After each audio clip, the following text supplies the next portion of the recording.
오늘 우리는 문을 단단히 걸어 잠그고 창문의 커튼까지 모두 쳐야 합니다. 왜냐고요?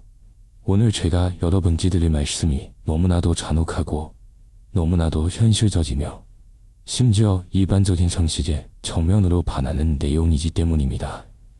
세상의 주류 매체들이나 소위 심리 전문가라는 사람들은 매일같이 사람들에게 외칩니다. 더 많이 소통해라. 친구를 더 많이 사귀어라. 그들은 외로움을 두려워하는 것을 일종의 심리적 질병처럼 취급합니다. 하지만 제가 단언컨대 그런 말들은 그냥 선지로 듣고 흘리십시오. 절대 다 믿어서는 안 됩니다. 만약 그 말을 맹신하여 여러분의 남은 인생에 그 무의미한 왁자지 거람 속에 맡겨버린다면 그것은 여러분 자신의 생명을 가지고 장난을 치는 것입니다. 그리고 만성적인 자지파지를 진행하는 것과 같습니다. 오늘 저는 뜬구름 잡는 소리는 하지 않겠습니다. 여러분의 삶의 질과 직결되고 훗날 편안하게 세상을 떠날 수 있을지 노년의 복을 지킬 수 있을지와 직결되는 아주 중대한 문제를 다룰 것입니다. 이 생명의 주제는 단 두 글자, 바로 고독입니다. 하지만 제가 말씀드리는 고독은 여러분이 흔히 생각하는 아무도 신경 써주지 않고 사랑받지 못하는 처량한 상태가 아닙니다. 이것은 지극히 귀중하고 지극히 얻기 힘들며 심지어 제왕의 경지라고 부를 수 있는 최상의 생명 상태를 의미합니다. 오늘 우리가 나눌 주제는 바로 이것입니다. 감히 고독할 용기가 있는 사람만이 그 운명이 가장 고제해진다. 현대사회를 보십시오. 공원이나 시장에 나가보면 특히 연세 지긋한 어르신들이 가장 두려워하는 것이 무엇입니다. 바로 혼자 있는 것입니다. 집안에 인지초제 없으면 마음이 불안해집니다. 주말에 자녀들이 오지 않으면 버림받은 것 같은 기분을 느낍니다. 하루라도 이웃과 수다를 떨지 않으면 사회에서 도태된 것만 같습니다. 사람들은 흔히 혼자 있는 것을 불쌍하고 보지없는 것이며 처량함의 끝이라고 생각합니다. 하지만 저는 이 관념이 완전히 틀렸다고, 천하의 금지를 범할 정도로 그제 잘못되었다고 말씀드립니다. 만약 여러분이 병 없이 건강한 몸을 원하고 나아가 장수하며 신세의 중대한 순간이 왔을 때 평안하게 떠나기를 원한다면 가장 먼저 배워야 할 필수 과목이 있습니다. 바로 고독을 즐기는 법입니다. 죄악과 한이아지 높은 차원에서 보면 고독 속에서 편안함을 느낄 수 있는 사람이야말로 양지가 가장 충만하고 정신이 가장 확고한 사람입니다. 먼저 한이아지에서 이 고독이라는 두 글자가 실제로 어떤 의미인지 분리해서 살펴보겠습니다. 현대인들은 흔히 외로움과 고독을 혼동합니다. 하지만 한의학적 심리 관점에서 이 두 상태는 하늘과 땅 차이입니다. 하나는 천국이고 다른 하나는 지옥입니다. 외로움이란 무엇일까요? 외로움은 당신의 마음이 텅 비어 있고 당신의 신, 즉 정신이 밖으로 달아나 버린 상태입니다. 가시 방석에 앉은 것처럼 불안해서 가만히 앉아있지를 못합니다. 손에는 무조건 스마트폰을 들고 끊임없이 화면을 넘겨야 하고 눈은 반드시 TV 화면에 고정되어 있어야 하며 입은 어떻게든 대화할 사람을 찾아야 합니다. 왜 그럴까요? 당신의 정신이 당신의 몸 안에 머물지 못하기 때문입니다. 마치 말 안 듣는 장난꾸러기의 아이가 밖으로 뛰쳐나간 것과 같습니다. 한의학에서는 심장과 간에 깃든 정신을 말합니다. 정신을 지지지 못하면 내면의 공허함을 채우기 위해 끊임없이 밖을 향해 무언가를 움켜쥐려 합니다. 그것이 바로 외로움입니다. 외로운 상태일 때 당신의 내면에서는 무슨 일이 일어날까요? 참으로 무서운 일입니다. 외부의 것들을 끌어당기려 하기에 욕망이 요동치고 심장의 불기운인 심화가 끊임없이 타오릅니다. 심화가 동요하면 그 불길은 아래로 내려가 당신의 진액을 태워버립니다. 인체 내의 진액은 한정되어 있습니다. 그것은 하늘이 당신에게 부여한 선천적인 근본이자 당신의 생명을 유지하는 생명수입니다. 당신이 매일 외로워하고 매일 불안해하며 매일 누군가 곁에 있어 주저받는다면 이 불길은 매일 타올라 결국 당신의 진액을 모두 말려버릴 것입니다.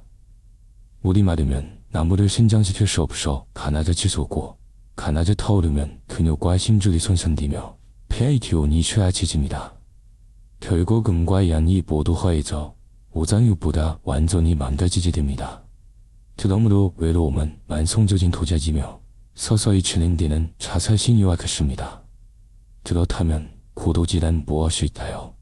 제가 말씀드리는 고독은 마음이 가득 차 있고 정신이 제자리로 돌아온 상태입니다. 즉, 혼자 조용히 앉아 있어도 그 어떤 동반자나 스마트폰, TV, 심지어 제조차 필요 없이 내면이 지극히 풍요롭고 원만하며 환희로 가득 찬 상태를 말합니다. 자신과 함께 있는 것이 마치 오랜 지기, 오랫동안 만나지 못했던 옛 친구와 대화를 나누는 것과 같습니다. 이 상태를 한의학에서는 정신내수 평안종생이라고 부릅니다.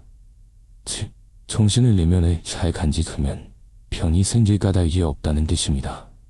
당신이 이렇게 제일 높은 고도의 상태에 있을 때 당신의 정신은 마치 대장군이 본영으로 귀환하듯 거두어집니다. 당신의 기혈은 더 이상 밖으로 흩어지지 않고 돌아와 오장육부를 자양합니다. 이것을 기운이 모인다고 합니다. 그러니 분명히 들으십시오. 외로움은 배터리가 방전되는 것이고 고독은 배터리를 충전하는 것이며 가장 높은 차원의 양승법입니다. 저는 임상에서 수많은 암 환자와 뇌졸중 환자들을 관찰해 왔습니다. 그리고 아주 흔하지만 의사들이 잘 말해주지 않는 한 가지 현상을 발견했습니다. 중병에 걸린 사람들, 특히 건장하다가 갑자기 쓰러진 사람이나 융퇴한 지 몇 년 만에 암에 걸린 사람들은 대부분 신체 기능이 먼저 망가진 것이 아니라 마음이 먼저 텅 비어버린 경우였습니다. 실제 사례를 하나 들려드리겠습니다. 얼마 전 60대 사업가 한 분이 아들에게 사업을 물려주었습니다. 예전에는 주디 살기로 바빴고 24시간 전화통에 불이 났으며 늘 자신이 매우 중요한 사람이라고 느꼈던 분입니다. 그런데 은퇴 후 처주일 만에 저를 찾아와서는 온몸이 불편하고 잠도 오지 않으며 마음이 불안한데 심장에 문제가 생긴 것 같다고 하셨습니다. 진맥을 해보니 맥이 매우 불안정하게 뛰고 있었지만 마음을 가라앉히고 다시 짚어보니 사실 큰 병은 없었습니다. 저는 그분께 이렇게 말씀드렸습니다. 이것은 병이 아니라 중심을 잃어버리신 겁니다. 그는 사람들에게 둘러싸여 있는 것에 익숙했고 남들이 자신을 필요로 하는 것에 익숙했습니다. 그런데 갑자기 고요해지니 텅 비어버린 진짜 자신의 모습과 마주할 용기가 없었던 것입니다. 만약 그가 이 고도의 관문을 넘지 못한다면 그의 면역체제는 곧 무너질 것이 뻔했습니다. 그의 생명을 지탱하는 기둥이 온전히 외부의 기반 위에 세워져 있었기 때문입니다. 외부의 소란스러움과 관심이 사라지자 내면이 즉시 붕괴해버린 것입니다. 반대로 진정으로 장수하며 큰 지혜를 가진 사람들의 관상을 살펴보면 맑고 고대한 기운이 배어나옵니다. 말수는 적지만 눈빛은 흔들림이 없습니다. 그들은 시끌벅적한 자리에 잘 참여하지 않지만 스스로의 일상을 잘 정돈합니다. 에너지를 내면으로 거두어들여 꽉 차고 충만하게 유지합니다. 이렇게 세월의 모진 풍파를 견디고 생명의 왕지를 굳건히 지킬 수 있는 것입니다. 이제 더 정교한 생리적 메커니즘을 통해 내 혼자 있을 용기가 있는 사람의 운명이 가장 고지한지 분석해 드리겠습니다. 이 부분은 매우 중요하니 귀를 기울여 주십시오. 인체에는 세 가지 보물이 있습니다. 바로 정, 기, 신입니다. 이 세 가지가 바로 당신이 이 세상에 살아 숨쉬게 하는 연료입니다. 아침에 일어나 눈을 번쩍 뜨는 순간부터 즉 정신은 밖으로 달려나갑니다. 스마트폰을 보면 정신이 스마트폰으로 빨려들어지고 가시거리를 들으면 남의 입으로 빨려들어지며 자식 걱정을 하면 자식을 따라갑니다. 하루 종일 당신의 정신은 밖을 떠돌고 당신의 기, 즉 에너지도 끊임없이 소모됩니다. 이것은 마치 등잔불과 같습니다. 당신의 정신은 등심지이고 기는 기름입니다. 당신이 끊임없이 등심지를 끌어올려 더 많은 공기와 접촉하게 하면 불빛은 더 밝아 보일지 몰라도 실상은 기름이 소모되는 속도를 가속하는 것뿐입니다. 결국 기름이 마르면 불은 꺼집니다. 현대 사회는 유혹으로 가득 차 있습니다. 불교에서는 눈, 귀, 코, 혀, 몸, 뜻이라는 6명이 도둑을 말합니다. 이들은 언제나 도둑처럼 당신의 정, 귀, 신을 몰래 훔쳐갑니다. 지금 사람들을 보십시오. 지하철에서 밥상머리에서조차 고개를 숙이고 끊임없이 15초짜리 쇼폼 영상을 봅니다. 그 영상들은 당신을 울지에 따가오게 하고 흥분시켜다가 분노하게 만듭니다. 당신의 감정은 남이 정해준 리듬에 맞춰 롤러코스터를 탑니다. 한의학에서는 기쁨은 심장을 산하게 하고 분노는 간을 산하게 하며 근심은 폐를 산하게 하고 지나친 생각은 비장을 산하게 하며 공포는 심장을 산하게 한다고 합니다. 쇼폼 영상을 1시간 동안 보면 당신의 오장육부는 이미 부적을 당한 것이나 다름없습니다. 정신이 이 영상을 따라가고 기운도 함께 흩어집니다. 밤에 잠자리에 들어 정신을 거두려 해도 바지에서 너무 오래 놀다 와서 거두어지지가 않습니다. 그래서 불면증에 시달리고 꿈을 많이 꾸며 자고 일어나도 자기 전보다 더 피곤한 것입니다. 시간이 지나면 오장육부가 진정한 휴식을 취하지 못해 마치 시동을 한 번도 끄지 않고 공회전만 계속하는 자동차처럼 조만간 폐차될 운명에 처하게 됩니다. 게다가 이런 소모는 소리 없이 진행됩니다. 알아차렸을 때는 이미 병이 산사태처럼 덮쳐온 후입니다. 반면 혼자 있는 시간은 당신의 몸에 시동을 끄고 차를 세워 정밀한 정비를 할 기회를 주는 것입니다. 외부의 지원을 끊고 문을 닫고 스마트폰을 멀리 치우고 조명을 낮춘 채 홀로 조용히 앉아 있으면 당신의 정신은 갈 곳이 없어집니다. 오직 집으로, 당신의 몸으로, 당신의 단전으로 돌아올 수밖에 없습니다. 이것은 밖으로 흩어져던 지폐를 한 장 한 장 조아 모아 내 주머니에 넣는 것과 같습니다. 이때 당신의 몸은 매우 강력한 자가치유 메커니즘을 가동하기 시작합니다. 호흡이 자연스럽게 깊어지고 길어지며 가슴으로 쉬던 얕은 숨이 단전까지 곧바로 내어가는 복식 호흡으로 바뀝니다. 심박수는 당황한 듯 뛰던 것을 멈추고 느리고 안정적으로 변합니다. 손발이 서서히 따뜻해지는데 이는 피열이 다시 돌아오고 있다는 증거입니다. 낮 동안 손상되었던 심장의 정리가 서서히 재생되기 시작합니다. 옛사람들은 이 상태를 좌망 또는 심재라고 불렀습니다. 이는 몸과 마음이 회복되는 황금 같은 시간입니다. 그래서 저는 환자들, 특히 중병을 앓는 분들에게 문병을 오게 하지도 말고 남의 문병을 가지도 말라고 자주 권합니다. 많은 사람들이 이 말을 이해하지 못하고 친척이나 친구가 아프면 때를 지어 병원으로 몰려가 꽃과 과일을 들고 병산이 둘러앉아있고 떠들며 이것저것 묻습니다. 그것이 관심이라고 생각하심이자 솔직히 말씀드리면 그것은 죽음을 재촉하는 일입니다. 환자는 이미 티열이 허약해져 남은 에너지를 모두 질병과 싸우는 데 쏟아붓고 있습니다.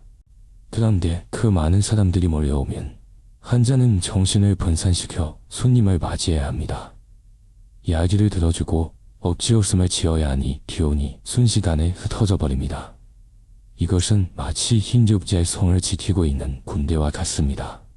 갑자기 성문을 열고 지원군을 자처하는 무리를 들였는데 주요 없는 사람들이 성 안으로 몰려와 난장판을 만들고 식량을 축리며 지휘 체제를 무너뜨린다면 그 성을 지켜낼 수 있겠습니다. 가장 좋은 처방은 인삼이나 노종이 아니라 고도지입니다. 환자가 혼자이게 하여 거의 폐관 수련과 같은 상태에 머물게 하십시오. 외부 대응에 쓰일 에너지를 아껴 몸을 회복하는데 온전히 쏟아부으셔야 합니다. 건강한 사람도 마찬가지입니다. 매일 딱 30분만이요. 혼자 있는 연습을 하십시오. 멍하니 앉아 칠도 잊지 말고 생각도 하지 말고 그저 가만히 앉아 계십시오. 이 30분 동안 당신은 정신적 단식을 실천하는 것입니다. 이것은 당신이 먹는 그 어떤 보약보다 효과적입니다. 돈 한 푼 들지 않는 영예지며 하늘이 우리 모두에게 내린 치유법입니다. 다음으로 주야제 계산을 통해 이 문제를 살펴보겠습니다. 주야제는 간죄라는 괴가 있습니다. 간은 산을 의미하며 그 뜻은 멈춤입니다. 이처럼 소란스러운 시대에 간죄의 지혜야말로 생명을 구하는 처방입니다. 산은 흙로 독립져지며 다른 산의 동반을 필요로 하지 않습니다. 그저 흙로 그 자리에 우뚝 서 있을 뿐입니다. 밤이든 낮이든 비가 오든 바람이 불든 흔들리지 않습니다. 그렇기에 미동도 하지 않기에 그 위에서 초모지 자라고 짐승들이 번성할 수 있는 것입니다. 비와 구름, 그리고 사람도 산에 기대어 살아갑니다. 산은 침묵하지만 완한 생지를 잉태합니다. 고독하지만 만물이 의지하는 중심이 됩니다. 사람도 마찬가지입니다. 당신이 바람처럼 세상을 떠돌며 여지저지 어울려 다니면 겉보기엔 화려해 보이지만 사실 뿌리가 없는 것이며 에너지가 흩어져 복을 감당할 수 없습니다. 반면 산과 같은 사람은 고독을 기꺼이 감내하고 내면이 확고하여 에너지가 모입니다. 지킬 수 있기에 재물도 지키고 건강도 지키며 자손의 복도 지킬 수 있습니다. 그들의 생명에는 무게와 깊이가 있어 태산처럼 굳건하여 비바람에도 흔들리지 않습니다. 관산이나 사주를 보러 다니는 분들이 많지요. 제가 관산을 보는 비결 하나를 알려드리겠습니다. 만약 눈빛이 아주 고요하고 괴종시제처럼 묵직하게 앉아있는 사람을 본다면 설령 그가 반나절 동안 말 한마디 하지 않아도 멍해 보이지 않고 오히려 남들이 함부로 대할 수 없는 영과 기운이 느껴진다면 이 사람은 반드시 귀한 운명을 타고난 사람입니다. 지금 당장 돈이 없어도 미래에 반드시 큰 성취를 이루거나 노년에 큰 복을 누릴 것입니다. 왜냐하면 그의 정신은 모여있고 기운은 뒷지에 가라앉아 있기 때문입니다. 반대로 눈빛이 이리저리 흔들리고 안절부절못하며 의자에서 엉덩이를 들썩거리고 입을 한시도 쉬지 않으며 분위기가 쌓이질까 봐 필사적으로 대화 주제를 찾는 사람이 있다면 이 사람은 지금 돈이 많아도 그것은 일시적일 뿐입니다. 기운이 붕 떠 있어서 실물을 지켜낼 수 없기 때문입니다. 얕은 물이 요란하고 깊은 물이 고요히 흐른다는 이치가 바로 이것입니다. 이제 이른바 사교 모임이라는 것에 대해 깊이 분석해 보겠습니다. 우리 세대는 항상 어울려야 하고 친구가 많아야 길이 열린다는 교육을 받아왔습니다. 노년이 되면 옹기종기 모여 노후를 보내야 한다는 사상을 주입하곤 합니다. 하지만 오늘 저는 이 관념에 선물을 끼얹고자 합니다. 요즘의 사교 모임들을 한번 보십시오. 열의 9은 무의미하고 심지어 도지됩니다. 나이 든 분들이 모여서 차를 마시고 밥을 먹으며 무슨 이야기를 나눕니다.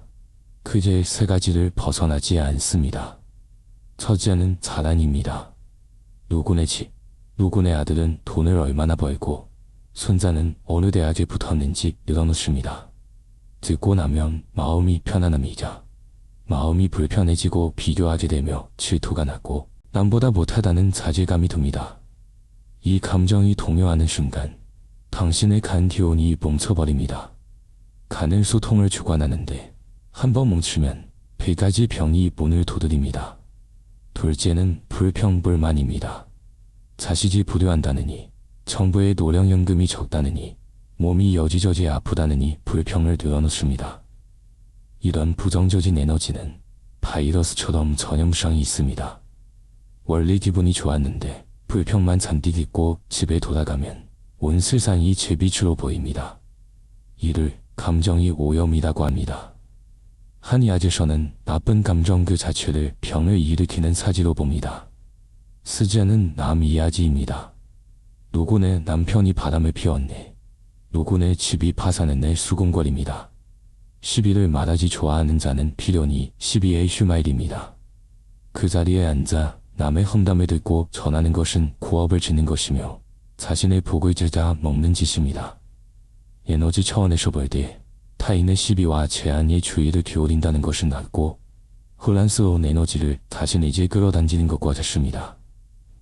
가장 무서운 것은 이런 식의 교류가 일종의 에너지 블랙홀을 형성한다는 것입니다.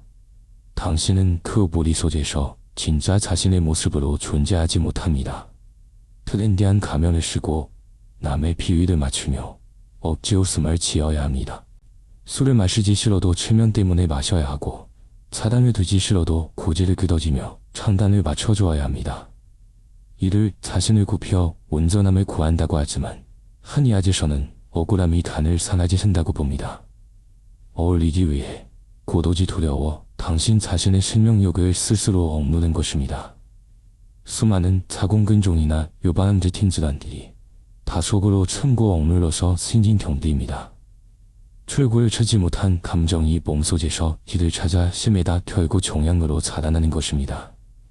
이것은 겁을 주는 것이 아니라 부인할 수 없는 임상의 진실입니다.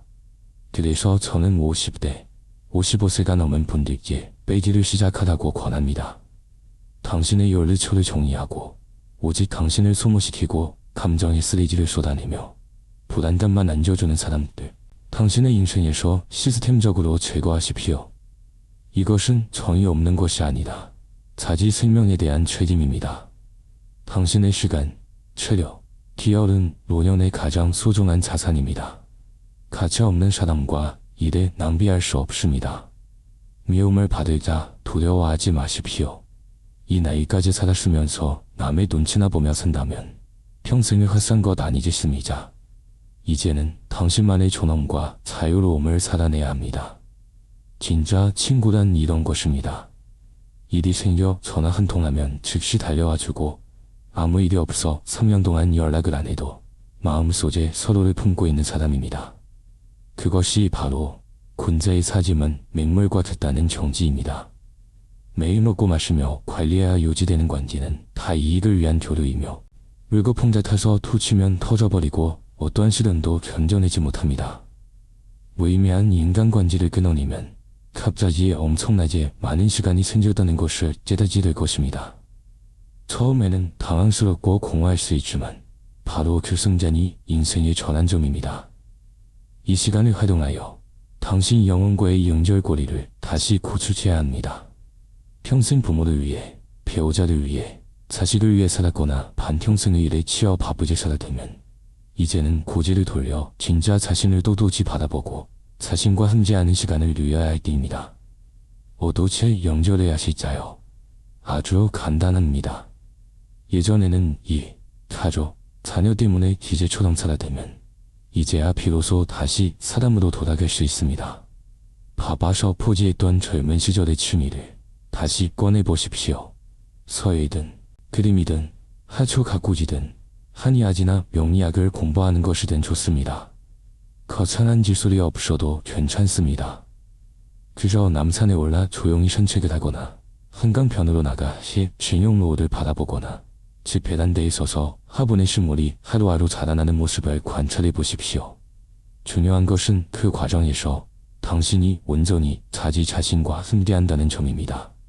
그런 일에 몰두할 때 당신은 시간의 흐름조차 잊고 몸의 통증마저 잊게 되는 몰입의 상태에 빠져들게 됩니다. 이 상태에서 뇌는 다량의 엔돌핀과 도파민을 분비합니다. 이것이야말로 인간이 가진 최고의 생로화 기술이며 그 어떤 미용주사보다 수없이 강력한 효과를 냅니다. 내면에서부터 뿜어져 나와 겉모습까지 윤택하게 만들어주는 기쁨입니다. 더욱이 이런 기쁨은 내면의 힘이 있어 누구에게도 의존하지 않습니다. 남이 좋아요를 눌러줄 필요도 남의 칭찬도 필요 없습니다. 그저 마음속에 자연스레 기쁨이 차오릅니다. 옛사람들이 말한 안분지족이 바로 이것입니다. 이 경지에 이르면 고독에 대한 두려움에서 완전히 벗어나게 됩니다. 비로소 내 생명의 진정한 주인이 되며 밖에서 비바람이 몰아쳐도 당신 내면의 평온함은 더 이상 쉽게 흔들리지 않을 것입니다. 이쯤에서 저는 우리 사회에, 특히 부모님 세대에게 아주 가슴 아픈 진실 하나를 짚고 넘어가야겠습니다. 우리 부모님들은 평생 자신만을 위해 헌신했습니다. 노년이 되어 그들이 가장 두려워하는 것은 자식이 자신을 돌보지 않는 것입니다. 그래서 많은 노인들이 점차 감정을 구걸하는 사람으로 변해갑니다. 매일같이 자식에게 전화를 걸어 왜 안 오니? 엄마를 버린 거니? 나 아픈데 왜 안 와보냐라며 묻습니다. 사실 이것은 자식에게 관심과 주의, 사랑을 구걸하는 것입니다. 이런 태도 자체가 엄청난 에너지 소모이며 스스로를 낳고 결핍된 상태로 몰아넣는 것입니다. 한의학의 에너지 관점에서 볼 때 이것은 극도로 나약하고 교훈을 찾아 먹는 상태입니다. 자신을 동굴로 만들어 자시지라는 나무를 칭칭 감아버린 것입니다. 그 결과 나무는 숨을 쉴 수 없을 만큼 조여와 도망치고 싶어도 도망치지 못하게 됩니다. 반면 당신은 그 나무에서 떨어지는 순간 바다지 주저앉아 살 수 없게 됩니다. 이것은 사단이 아니라 양쪽 모두를 만들들이는 숨막히는 공생일 뿐입니다. 살다 보면 이런 어르신들을 너무나 많이 만납니다. 안색은 어둡고 얼굴에 근심이 가득하며 잔병치레를 달고 사십니다. 그들의 유일한 변명은 자식이 불효해서 가정을 돌보지 않아서입니다. 저는 그분들께 이렇게 말씀드립니다. 자식이 불효자가 아니라 부모가 자식을 질리게 만든 것이라고요. 그 사단이 너무 무겁고 끈적거려서 마치 물을 너무 많이 준 화분처럼 식물이 썩어 도망가고 싶게 만든 것입니다. 자식들에게도 자신만의 가정과 일, 그리고 견뎌야 할 스트레스가 있습니다. 부모의 끊임없는 감정적 요구는 자식의 인생이 감당할 수 없는 무거운 짐이 됩니다. 고독할 용기가 있는 부모야말로 자식에게 가장 큰 보지입니다. 부모가 동의적이고 즐겁게 스스로를 잘 돌보고 있다면 어떨까요? 자식이 바지에서 힘들게 일하다가도 집에서 즐겁게 붓글씨를 쓰거나 여행을 다니며 차를 마시는 부모님을 떠올리면 마음이 편안해져 후반에 대한 걱정이 사라집니다. 그러면 오히려 더 집에 가고 싶어집니다. 집에 가는 것이 압박을 짊어지기 위함이 아니라 긴장을 풀고 기쁨을 나누기 위함이 되기 때문입니다. 자식이 우러러보고 안심할 수 있는 멋진 인생을 사십시오. 그것이 최고의 본보기입니다.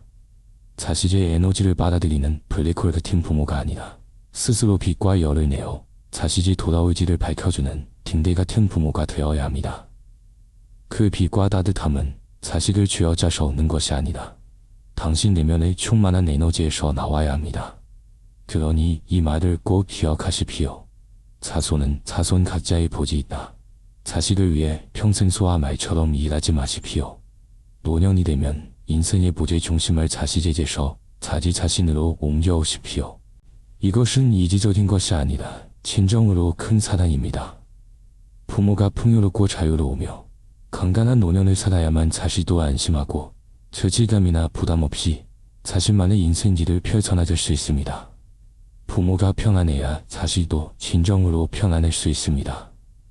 지금까지 우리는 고도의 생리적 메커니즘, 사교의 민낯, 부모 자식 간의 에너지 얽힘에 대해 이야기했습니다. 하지만 많은 분들의 마음속에는 여전히 불안함이 남아있을 것입니다. 이론은 다 알겠지만 실천이 안 됩니다. 한가해지면 불안하고 밤에 혼자 있으면 무서운데 어떡합니까? 두려워하지 마십시오. 바로 이 부분을 오늘 여러분께 가르쳐 드리려고 합니다.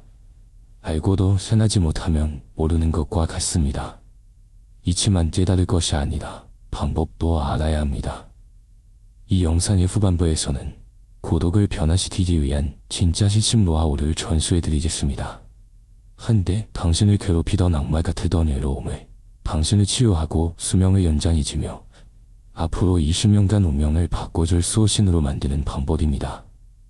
가장 중요한 3가지 실천 방안을 말씀드리겠습니다. 첫째, 55세 생사의 관문을 어떻게 넘을 것인가. 둘째, 침실풍수에 숨겨진 고도의 비밀. 셋째, 구자이화운, 즉 구주기 불의 시대의 생존 법칙입니다.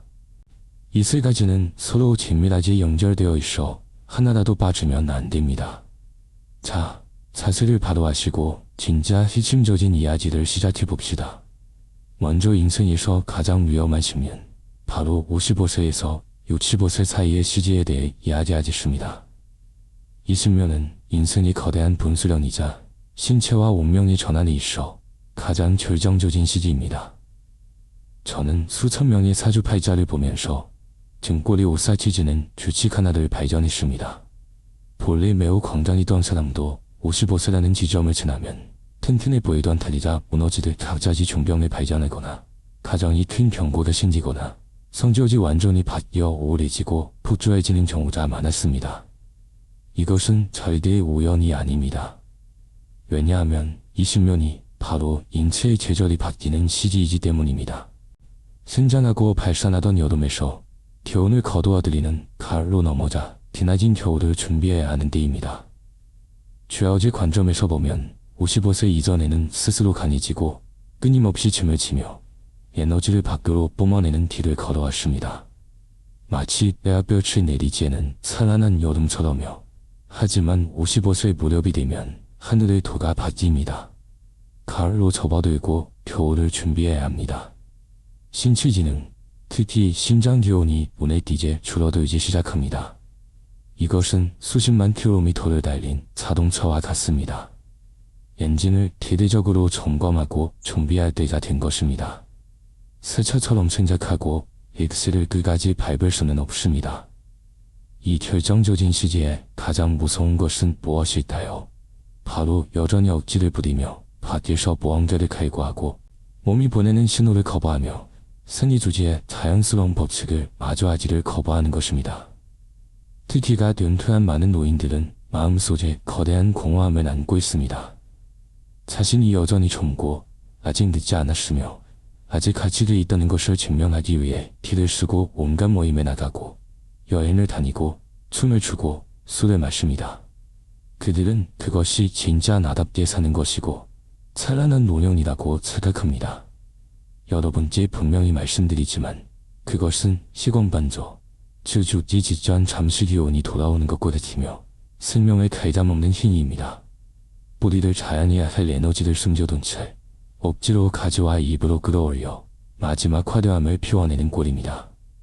결과적으로 기초가 부실해져 겨울이 닫히면 나무 전체가 얼어 죽을 수 있습니다. 한의학에서는 55세 이후에 가장 중요하지 씨알이를 단신질자로 즉 저장하다라고 합니다. 겨울잠을 자는 곰을 보십시오. 겨울이 되면 잎을 다 떨구고 모든 영양분을 뿌리로 거두어들이는 나무를 보십시오. 만약 나무가 겨울에 길을 쓰고 잎을 내고 꽃을 피운다면 이듬해에는 반드시 말라죽고 맙니다. 이것이 자연의 이치인데 어찌 사람만 외울 수 있겠습니까? 고독은 곧 인간의 겨울잠입니다. 55세의 관문 앞에 섰을 때 모임을 줄일 용기지 있고 무의미한 술자리를 거절할 용기지 있으며 집에서 조용히 혼자 머물 용기지 되면 당신은 지금이 저장이 공부를 쉬고 있는 것입니다. 밖으로 흩어졌던 기혈을 모두 거두어들여 신장과 골수 소재에 저장하는 것입니다. 그래야만 당신의 몸이 장영기에서 노령기로 안정적으로 넘어질 수 있고 앞으로의 20년, 30년을 버틸 충분한 자본을 비축할 수 있습니다. 제 지인 중 큰 회사의 사장님이 한 분 계셨습니다. 그분은 58세에 아들에게 사업을 물려주었지만 가만히 앉아있지를 못했습니다. 매일같이 술자리를 만들고 오늘은 이 모임, 내일은 저 모임 사람들과 술을 마셨습니다. 술을 마시지 않더라도 매일 고담줄론을 펼치며 감정을 흥분시켰습니다. 본인은 친구가 사반이 깔린 매우 화려한 인생을 살고 있다고 생각했죠. 결과는 어땠을까요? 60세 생일이 지난 지 2달 만에 뇌경색으로 쓰러져 지금은 휠체어에 앉아 말도 제대로 하지 못합니다. 그렇게 시끌벅적했던 친구들도 점차 발길을 끊었습니다. 그는 에너지를 모두 쏟아냈지만 한 줌도 남겨두지 않았기에 노년의 앞날이 암담하기 그지없습니다. 또 다른 지인은 평범하게 은퇴한 선생님이셨습니다.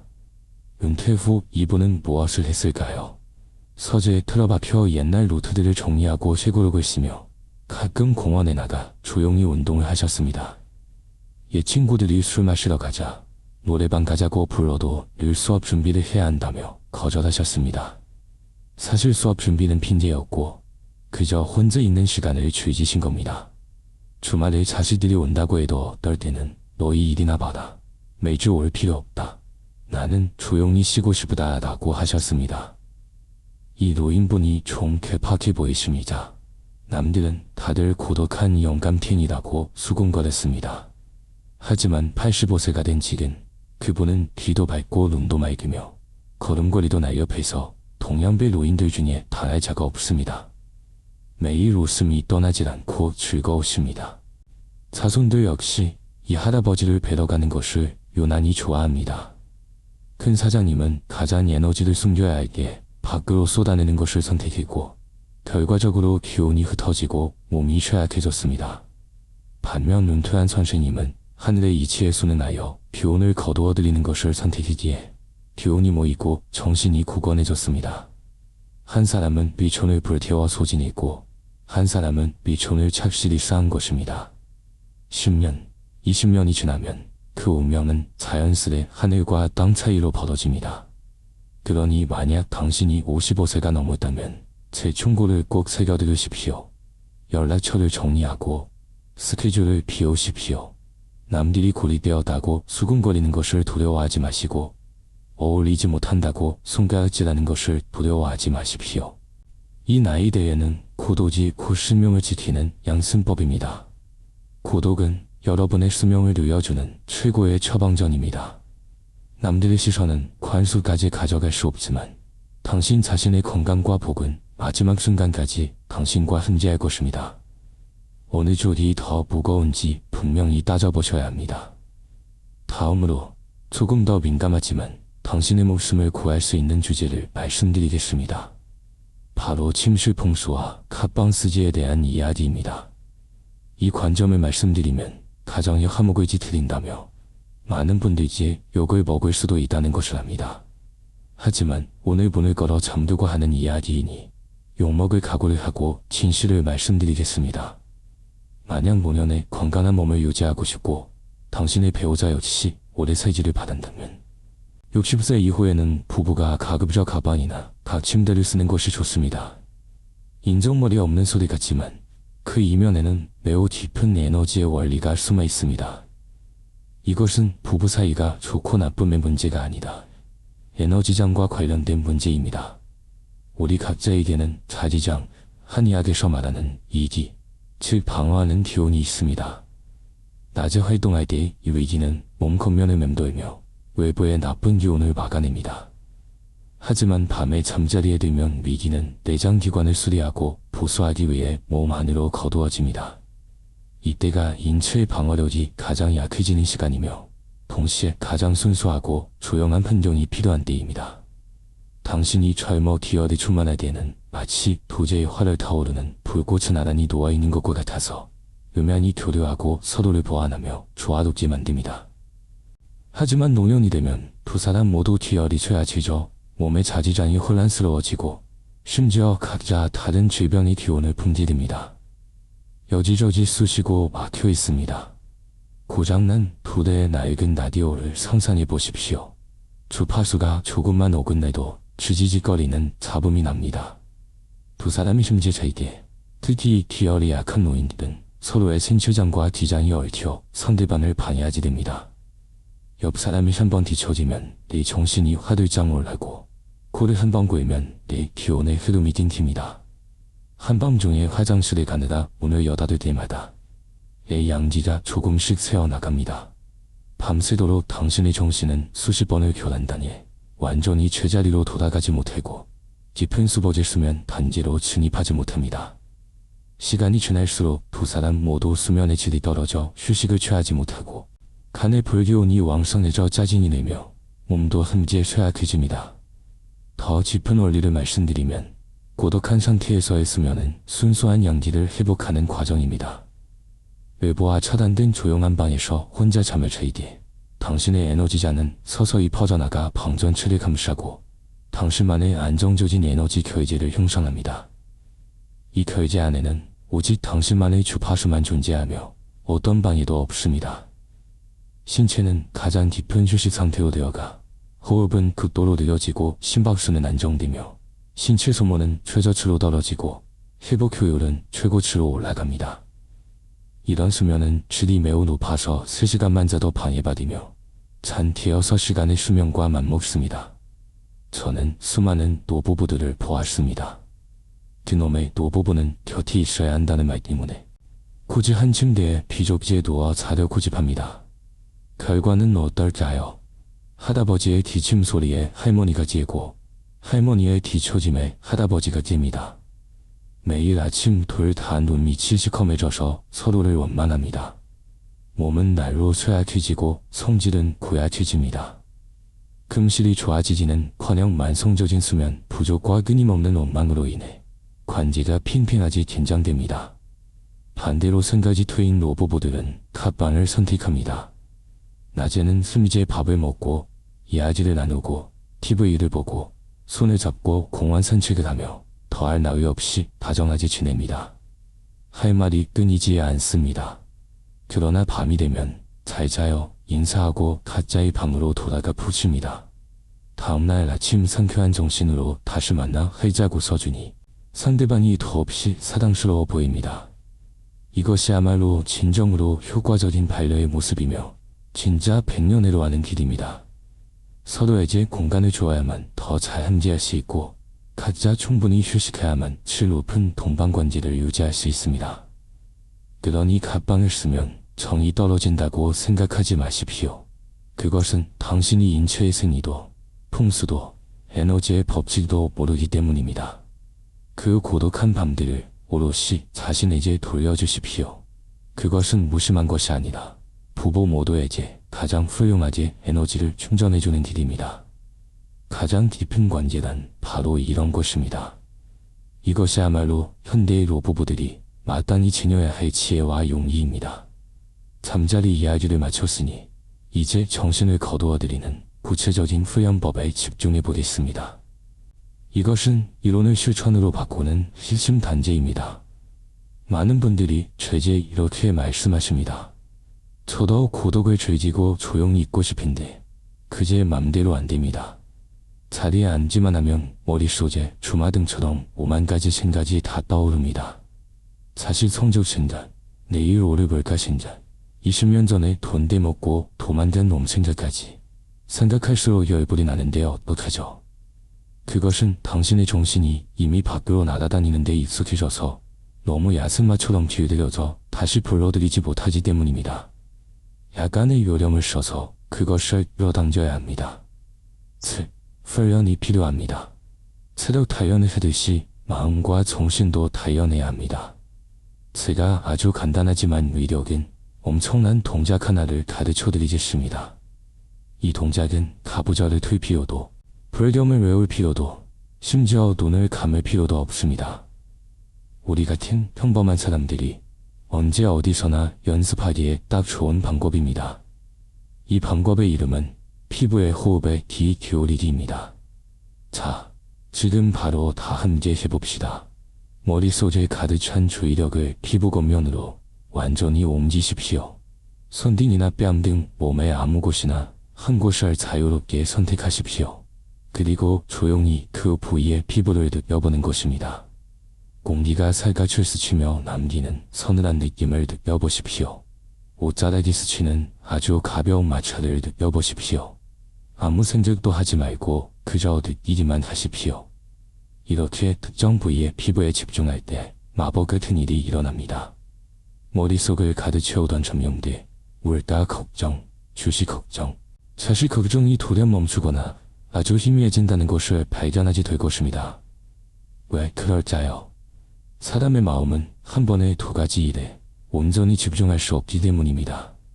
당신은 지금 어지러운 생각의 소용돌이에서 정신을 억지로 빼내어 현재 이 순간의 신체 감각으로 되돌려 놓은 것입니다. 마치 천방지축 뛰어다니는 아이의 뒷덜미를 잡아 레이저트로 끌어다 놓은 것과 같습니다. 그 다음은 점차 그 감각을 시장해 보십시오. 몸 전체 피부를 느껴보십시오. 의자에 앉아있는 엉덩이의 압박감과 지지받는 느낌을 느껴보십시오. 방바닥에 닿아있는 발바닥의 단단함과 미세한 탄력을 느껴보십시오. 공기가 손등을 부드럽게 스치고 지나가는 것을 느껴보십시오. 마치 빗자루로 아주 천천히 쓸어내리듯 평가나 판단을 쏟지 말고 신체가 부위를 있는 그대로 느껴보십시오. 이 과정에서 가장 중요한 것은 절대 원인을 분석하거나 생각하지 않는 것입니다. 단순하게 있는 그대로 느끼며 순수한 관찰자이자 체험자가 되십시오. 이렇게 3분만, 딱 3분만 지속하면 발바닥에서부터 따뜻한 기운이 훅 올라오거나 입안에 갑자기 많은 침이 고이는 것을 느낄 수 있습니다.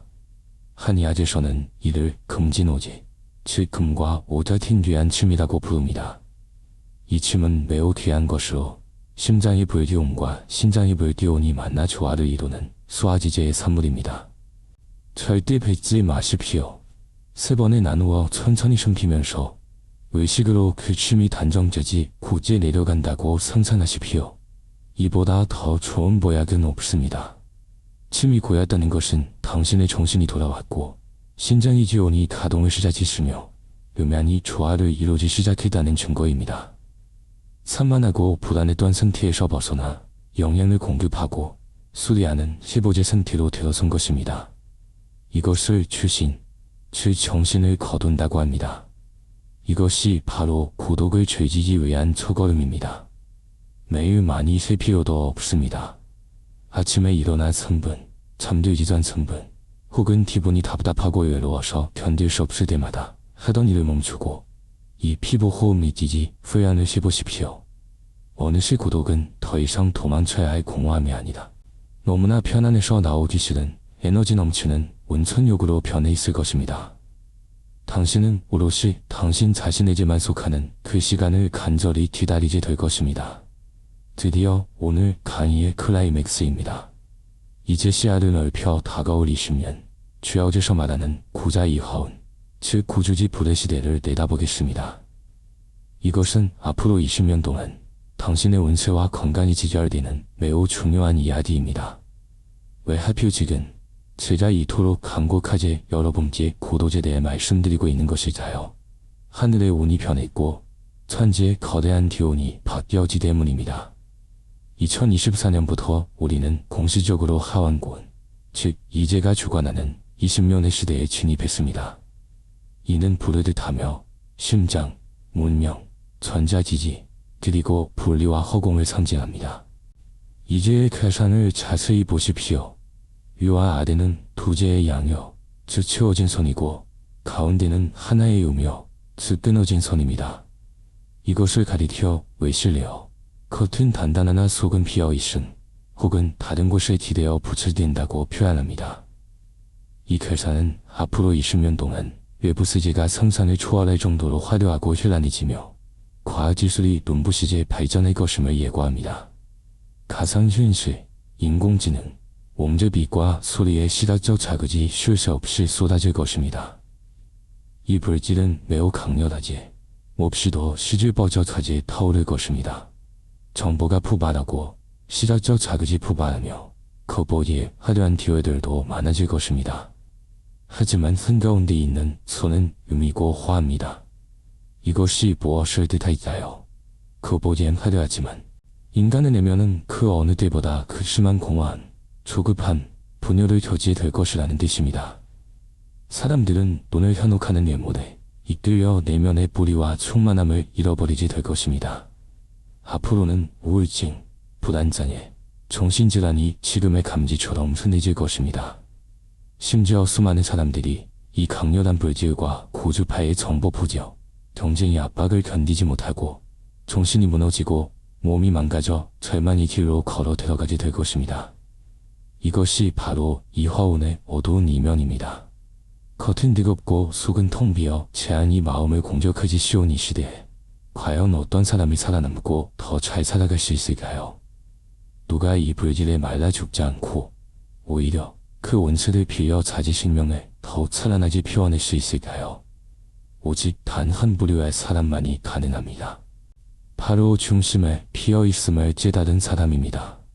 겸허함을 알고 고독을 알며 이제의 소재의 그 텅 빈 허의 참들을 이해한 사람입니다. 이 허는 헛헛한 공허함이 아니라 마음을 비우는 허심이며 유연하고 신령스러운 공간이자내면 깊은 곳의 거대한 고요함과 포용력입니다. 고독을 지킬 줄 아는 사람만이 세상의 그 모든 왁자지껄함 속에서도 문을 닫아 걸고 자기 마음속에 시원하고 고요한 여백을 남겨둘 수 있기 때문입니다. 그래야만 외부의 맹렬한 불길에 타죽지 않고 오히려 그 불의 에너지를 여지용해 자신의 생명을 환하게 밝힐 수 있습니다. 당신 스스로를 외부의 불씨 하나의 재더미로 변해버릴 마른 불더미가 아니라 내면의 풍부한 기름과 안정적인 심지를 가진 듬직한 등불로 만들어야 합니다. 주야오제서는 불은 나무에 기대어야만 오래 타오르며 빛을 낼 수 있다고 말합니다. 나무가 무엇일까요? 바로 당신의 근본, 당신의 신령력, 내면의 수양과 흔들리지 않는 정열입니다. 불이 활활 타오르려면 반드시 허심이 있어야 합니다. 이 텅 빈 마음 공간이 바로 이제 평안의 의묘가 상징하는 내면의 고요한 여백입니다. 만약 당신이 머리 잘린 파리처럼 화려한 허상을 쫓아 허둥지둥 밖으로 나돌며 온갖 소용돌이치는 경쟁에 뛰어든다면 그것은 스스로를 다 타버릴 마른 장작으로 만드는 짓입니다. 하지만 고독은 당신을 든든한 통나무의 상태, 뿌리의 상태로 되돌려 놓고 내면의 수완을 자양하여 근본을 튼튼하게 만들어줍니다. 그래야만 당신은 이 화운의 강력한 에너지를 받아들여 긍정적으로 전환할 수 있는 미천을 지게 되는 것입니다. 이것은 건강뿐만 아니라 부와 성취에 있어서도 마찬가지입니다. 바로 직전에 20년이었던 휘제 시대에는 사람이 많이 모이고 때로 몰려다니고 부동산에 투자하면 부자가 될 수 있었습니다. 두껍고 무거우며 모이는 것, 그것이 휘제의 특성이니까요. 하지만 불의 시대로 넘어가면서 부의 논리도 완전히 바뀌었습니다. 불의 특성은 비, 아름다움, 문화, 사상, 그리고 고소 전파입니다. 미래의 부는 도창적인 정신적 내공을 갖춘 사람, 오리지널리티, 즉 완전의 힘을 창조하는 사람, 사상의 깊이가 있어 군중을 맹목적으로 따라가지 않는 사람, 독립적이고 창의적으로 사고하는 사람의 몫이 될 것입니다. 불의 운은 IT 기술과 영상산업 등을 상징하지만 그 꼭대기에 서는 사람들은 영원히 독립적인 영혼과 깊이 있는 사상을 가진 천재자들일 것입니다. 역사를 보십시오. 진정으로 존경받는 위대한 예술가, 위대한 자자, 정교한 기술을 가진 자인, 도창적인 시전을 지닌 자들 중에 고독을 견뎌내지 못한 자가 단 10명이라도 있습니다. 수많은 고독한 낮과 밤 동안 조용히 연구에 몰두하여 끝내 세상의 절세의 작품과 사상을 내놓지 않은 자가 있습니다. 그들의 가치는 불의 시대인 이화운에 이르러 극한으로 극대화될 것입니다. 고자 이화운 시대에는 영성과 지식의 전파가 그 어느 때보다 포괄적으로 이루어지기 때문입니다. 고도지 곧 당신의 생산여지며 고도지 바로 당신의 돈 복사지입니다. 왜냐하면 오직 고도 속에서만 깊은 사유를 할 수 있고 더 높은 차원의 지혜와 연결될 수 있으며 세상에 하나뿐인 유일무이한 가치를 창출할 수 있기 때문입니다. 고도지 당신을 대체 불가능한 존재로 재련해줍니다.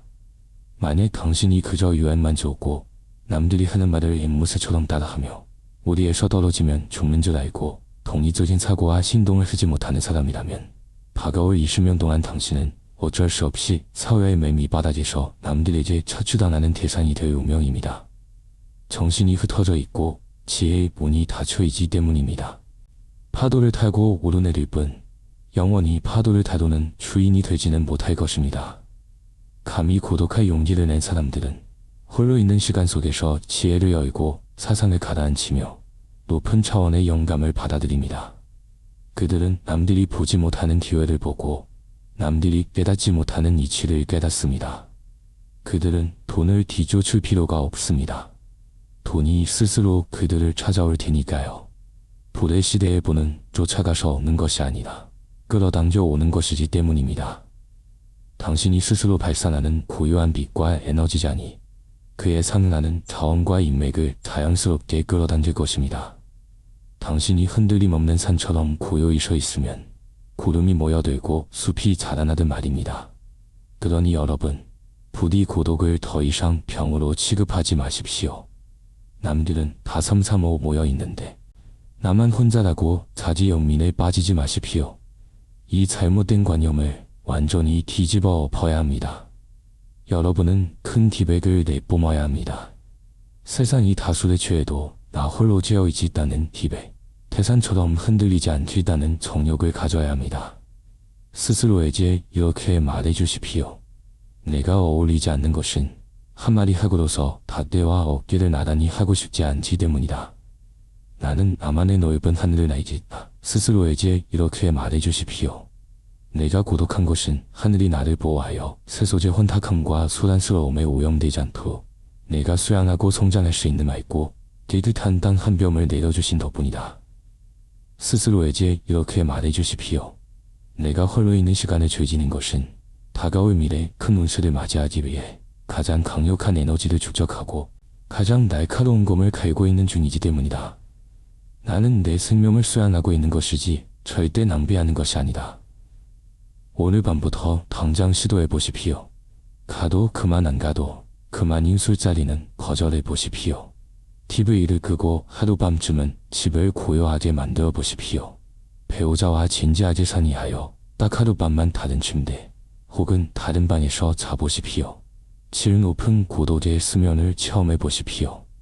매일 단 몇 분이라도 아무것도 하지 말고 그저 피부의 호흡에 귀를 기울이고 내 심장 박동 소리를 들으며 몸속에서 일어나는 미세한 변화를 느껴보십시오. 이 과정이 처음에는 익숙하지 않아 허전하고 텅 빈 것처럼 느껴질 수 있습니다. 하지만 제발 꾸준히 견뎌보시기를 간곡히 부탁드립니다. 수년 동안 한 번도 열어보지 않았던 문을 밀어 여는 것과 같아서 처음엔 조금 힘이 들지만 그 문 뒤에 펼쳐진 풍경은 당신의 노력을 절대 배신하지 않을 것입니다. 고도지라는 어두운 터널을 통과하고 나면 출구 끝에서 눈부시게 빛나는 별이 쏟아지는 밤하늘을 보게 될 것입니다. 끝없이 펼쳐진 내면의 보물창고를 발견하고 100가지 병이 침범하지 못할 만큼 강력해지며 지혜가 완만해진 완전히 새로운 자신을 만나게 될 것입니다. 나이 드는 것도 인생의 병고도 더 이상 두렵지 않다는 것을 깨닫게 될 것입니다. 왜냐하면 당신의 마음속에는 이미 튼튼한 타이 내려져 있고 생명의 깊은 뿌리가 내려지 때문입니다. 이것이 바로 오늘 제가 여러분께 드리고자 하는 생명의 위대한 선물입니다. 바로 고도지 주는 고귀한 기품입니다. 그 고귀한 선물은 외부의 재물이나 지위에서 오는 것이 아니라 당신 내면 깊은 곳에 흔들림 없는 확고함과 밝은 지혜에서 우러나오는 것입니다. 오직 그것만이 당신의 삶을 진정으로 평안하고 충만하며 풍족이지에 만들어줄 것입니다. 오늘의 내용을 단 한두 구절이라도 귀담아 듣고 용기 내어 실천하신다면 저는 확신합니다. 20년 후 당신이 여전히 맑은 눈빛과 불그스레한 혈색을 유지하고 가정은 화목하며 내면은 충만할 때 당신은 오늘 이 순간을 되돌아보며 감사하게 될 것입니다. 문을 닫고 자기 자신 그리고 생사의 법칙과 마주하게 만들었던 그 잔인한 조언에 깊이 감사하게 될 것입니다. 그리고 오늘 용기 있는 결정을 내린 당신 자신에게 고마워할 것입니다. 자, 하늘의 비밀을 너무 많이 누설할 수는 없는 법이지요. 중요한 이치와 방법은 이미 다 전해드렸습니다. 남은 것은 여러분 스스로 깨닫고 스스로 닫고 스스로 해나는 것입니다. 생명도 당신의 것이고 인생도 당신의 것이며 복 또한 당신의 것입니다. 나아가야 할 길은 바로 당신의 발밑에 있습니다. 저의 이 고요한 독백을 즐기는 것부터 시작해 보십시오. 오늘 영상은 여기서 마치겠습니다. 여러분 모두가 고독 속에서 가장 고귀한 운명을 지니고 가장 깊은 복을 누리며 마음이 가장 평온하고 지혜가 티없이 맑은 사람으로 거듭나기를 진심으로 기원합니다. 아직 채널을 구독하지 않으셨다면 오른쪽의 구독 버튼을 눌러 저희와 더 깊은 인연을 맺어주십시오. 이 선한 지혜를 기쁜 마음으로 공유하고 널리 퍼뜨려 주신다면 그 공덕이 무량할 것입니다. 감사합니다.